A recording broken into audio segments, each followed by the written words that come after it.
Assalamualaikum warahmatullahi wabarakatuh. Selamat pagi pemirsa. Kali ini kita akan membahas mengenai rehabilitasi lahan. Jadi yang kita sering bicarakan, kita lihat di YouTube itu adalah misalnya ya, sering disebutkan, sering ditampilkan keberhasilan Cina mengubah lahan gurun menjadi daerah yang hijau royo-royo subur, ditanami beberapa tanaman. Nah, ini videonya sangat banyak. Berhasil mengubah gurun menjadi lahan pertanian. Demikian juga di negara Timur Tengah, ya, seperti Mesir, mengubah, ya, itu sama dengan gurun, memelihara ikan, membuat kanal-kanal di gurun. Kemudian Arab Saudi, kemudian Israel. Nah, itu juga membuat yang dari gurun menjadi lahan hijau. Itu contoh-contoh. Tetapi bangsa Indonesia, negara kita sendiri juga berhasil. Ini yang perlu kita dengungkan, bahwa kita tidak hanya diam-diam saja di dunia ini. Bangsa Indonesia juga berhasil melakukan itu. Apa buktinya? Ya, apa buktinya? Saya sebagai saksi hidup, sebagai saksi hidup juga mengamati perkembangan ini sekitar 50 tahun terakhir. Ya, sejak saya kecil dan sampai saat ini. Nah, apa yang kita ceritakan adalah di daerah selatan Jogja, yaitu tepatnya Gunung Kidul. Nah, Gunung Kidul ataupun nanti Wonogiri di sebelah timurnya, yaitu 11-12. Ya. Apa yang terjadi? Di situ adalah daerah tandus yang gersang. Nah, tandus yang gersang. Sehingga judulnya ini orang menyebutkan patut bahwa daerah Gunung Kidul ataupun juga Gunung Wonogiri itu bukan tanah yang berbatu, terbalik, yaitu batu yang bertanah. Jadi batu kars ya, kapur. Jadi banyak batunya daripada tanahnya. Bagaimana membayangkan gersangnya itu? Tetapi dengan usaha manusia itu, alhamdulillah ini berhasil. Nah, berhasil. Makanya kita ceritakan sejarah ini, ya, sejarah bangsa kita ini. Ya, jadi kita juga mempunyai ilmu, memegang hal-hal yang demikian. Hanya tidak dipromosikan, tidak dicatat biasanya. Kalau itu zamannya masih dekat, ada catatan. Jadi kita cerita dulu bagaimana daerah Gunung Kidul itu zaman dulu, waktu saya kecil, tahun 70-an, ya kan, tahun 70-an. Itu kalau musim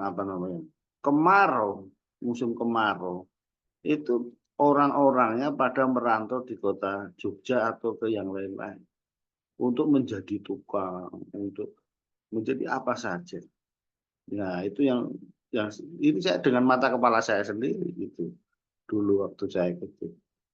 Dan kemudian kalau hujan gerimis itu pun anak-anak sekolah itu libur. Karena apa? Ada kesempatan menanam padi gogo misalnya dan polowijo lainnya. Nah, untuk ditanam itulah kesempatan mendapatkan air. Oleh karena ini program air ini menjadi sangat penting pada waktu itu. Nah, ini dengan keterbatasan lahan itu, mengapa daerah eh, Gunung Kidul, kemudian tetangganya Wonogiri itu banyak orang yang merantau. Dan berita-berita di koran itu menyebutkan bahwa kalau di musim kemarau ini, berita-berita di koran itu ya banyak sapinya kurus cungkring itu minum di tempat air yang terbatas. Banyak orang yang kekeringan air. Nah, bagaimana menjadi itu? Itulah zaman dulu. Tetapi kalau kita lihat sekarang, itu sangat berbeda sekali. Kita ya kalau ke Gunung Kidul sekarang kalau berwisata, alhamdulillah sangat menghijau. Daerahnya sudah hijau. Nah, ada banyak tanaman di sana. Nah, hutan jati. Kami barusan dari sana tempat objek-objek wisata di pantainya maupun gunung-gunungnya juga hebat-hebat. Jalannya mulus. Itu kemarin kami dari Giri Jati, tempat Jati itu dari Obelix dan sebagainya. Nah, ini sangat memicu. Tetapi harus kita pelajari, tidak mengubahnya itu demikian. Nah, sekarang kita pelajari ya, mengubahnya dari dulu itu bagaimana. Tentunya semua peran dari berbagai macam stakeholder. Yang sangat terkenal program penghijauan ini dari Fakultas Kehutanan UGM, ya, Universitas Gajah Mada. Jadi terkenal dengan hutan Wanagama. Ya, jadi hutan Wanagama itu apa? Itu hutan pendidikan. Secara umumnya begitu ya. Nah, coba kita lihat lebih detail lagi di dalam web ini saya nggak hafal, ini saya bacakan apa itu hutan Wanagama gitu ya kan. Nah, jadi eh, ya wana itu artinya kan hutan ya, gama karena Gajah Mada. Ya ini eh, apa namanya? Salah satunya ada ide dasar dari Profesor Umi Hani Insuseno. Nah, ini yang beliau mendapatkan Kalpataru. Nah, oleh karena itu ya tanah yang tandus dan gersang tadi mulai ditanami. Ya, dan ya, awalnya ini berapa hektar dan mungkin 10 hektar. Ditanami pohon pertamanya ya, ditanami pohon murbei, Morus alba.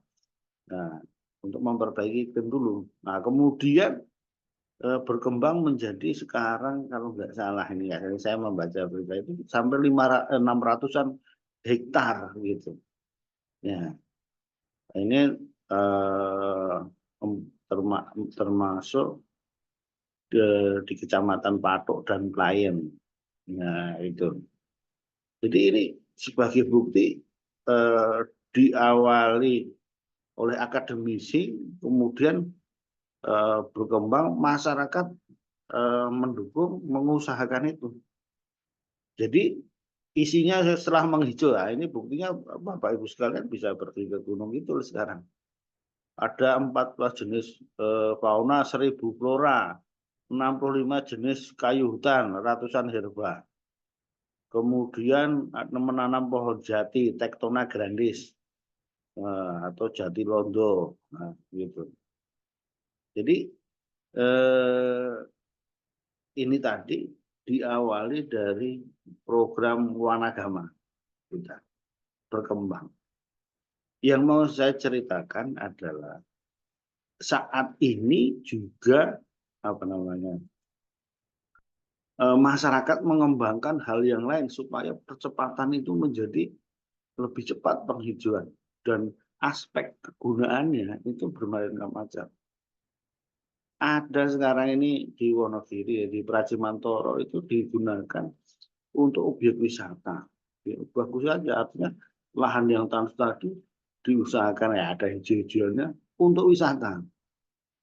Nah, kemudian ini coba kita dengarkan bukti sekarang ini ya yang kekinian, yang modern.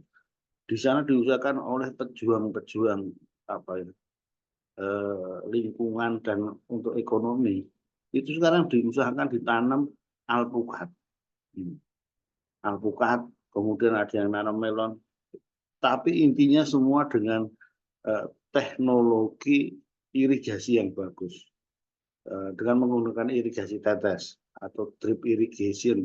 Nah, itu semua untuk menghemat air. Memang daerahnya tadi harus hemat air kita. Coba kita dengarkan bukti-buktinya di video berikut. Videonya nggak usah kita tonton ya, tapi kita dengarkan suaranya supaya kita nggak kena apa ini komplain ini apa ini dari YouTube-nya. Coba kita dengarkan katanya suara videonya.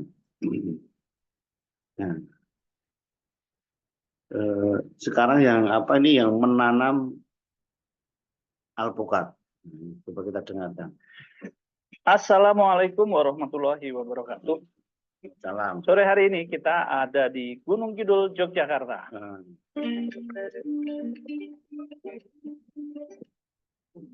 Tanaman alpukat dengan segala keterbatasannya. Daerah berbatu, tanah tidak subur, kurang air, hama pengganggu dari kawanan monyet. Hari ini saya membawa sebuah impian untuk Gunung Kidul. Dan saya harus berani untuk membuktikan kepada semua masyarakat. Ikuti salah satu teknik kami menangani alpukat di tanah gersang. Sekarang kita akan tanam alpukat dan kita akan wariskan kepada anak cucu kita nanti. Dan kita lihat seperti inilah Pak Iwan sedang memberikan minum kepada tanaman alpukatnya.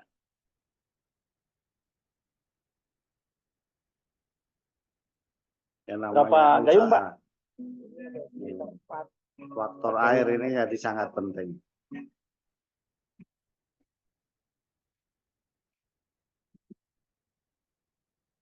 Ini dan salah satu teknik yang kita usahakan adalah seperti ini. Bawah kita berikan apa namanya lubang yang kemudian mesti dikasih kain atau kayu daun menguning. Dan inilah betapa tanaman ini menahan penderitaan kekurangan air. Namun kami yakin sabar. Sabar ketika nanti musim hujan, kalian akan puas minum air. Hanya saja untuk musim kemarau ini. Jadi itu pemirsa usaha generasi muda untuk tetap melanjutkan penghijauan di gunung itu. Jadi contohnya banyak, ini yang kedua kita putarkan. Nah, cerdas air itu lebih ke hemat air. Misalkan bertani menggunakan lahan atau di lahan, itu kan terlalu banyak air yang terbuang. Oke. Ya. Dengan menggunakan teknik petani cerdas air ini sangat tepat sasaran untuk Ini menanam melon ya di hemat Gunung Kidul waktu, juga. hemat tenaga, hemat pupuk, Ya. dan hemat air pastinya. Yang di atas ini untuk media tanam, yang di bawah untuk menampung air. Menampung air, oke. Nah, terus di bawahnya kita kasih kain planer untuk penyerapan atau kapiler. Oh, jadi untuk jaring-jaringnya jalur akar untuk minum itu ya? Iya, betul, Mas. Petani cerdas air, oke. Kalau kalangan mana saja Pak anggotanya di sini Pak? Kalangan kita dari anak muda ada dari umur sekitar 20 tahun sampai umur kan misalkan bertani menggunakan lahan atau di lahan itu kan terlalu banyak air yang terbuang. Oke.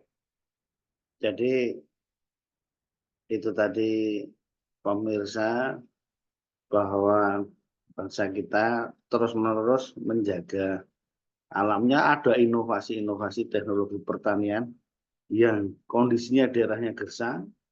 Sekarang berjuang untuk optimalisasi lahan ini menjadi lebih berguna. Salah satunya untuk perkegiatan pertanian dengan teknologi yang ada. Nah, ini harapan kami di seluruh Indonesia bisa menerapkan ini di tempat-tempat yang nampaknya nggak mungkin menjadi mungkin, terutama yang di pegunungan Kars yang ini termasuk daerah gersang. Mudah-mudahan ini bisa menginspirasi kita semua untuk tetap maju pertanian Indonesia. Assalamualaikum warahmatullahi wabarakatuh.